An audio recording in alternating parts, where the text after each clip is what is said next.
Inspector గారు CM గారి duty మీద వెళ్తుంటే అప్రెషన్ చేశారు. మొత్తం మీడియాలో వచ్చింది, అందరూ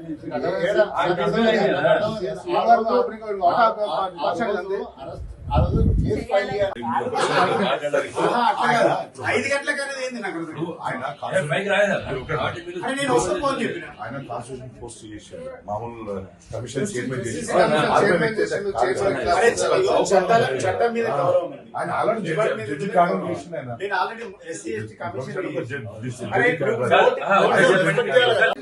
అరెస్ట్ చేస్తా ఉన్నారు, నిర్బంధిస్తా ఉన్నారు. తెలంగాణ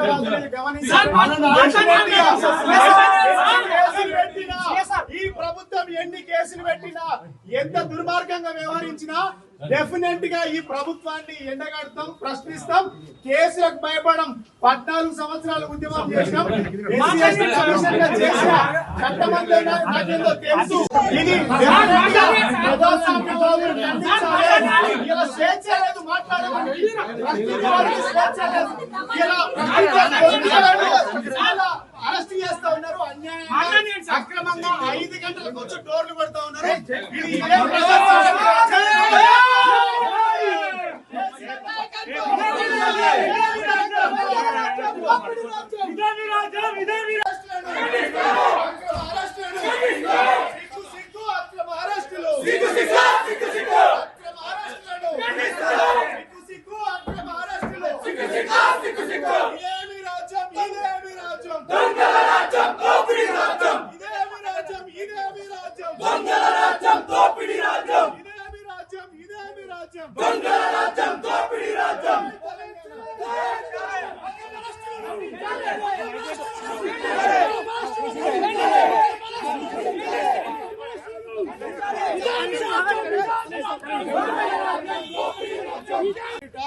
ఇలా కేసు ఎఫ్ఐఆర్ లో పేరుందో లేదో తెలియదు. ఇలా అన్యాయంగా అక్రమంగా కేసులలో బనాయించి టిఆర్ఎస్ పార్టీ నాయకులను కార్యకర్తలను ఇబ్బంది పెడతా ఉన్నారు. 4 గంటలకు 5 గంటలకు వచ్చి డోర్లు కొట్టి ఫ్యామిలీని ఇబ్బంది పెట్టడం చాలా దుర్మార్గమైన చర్య.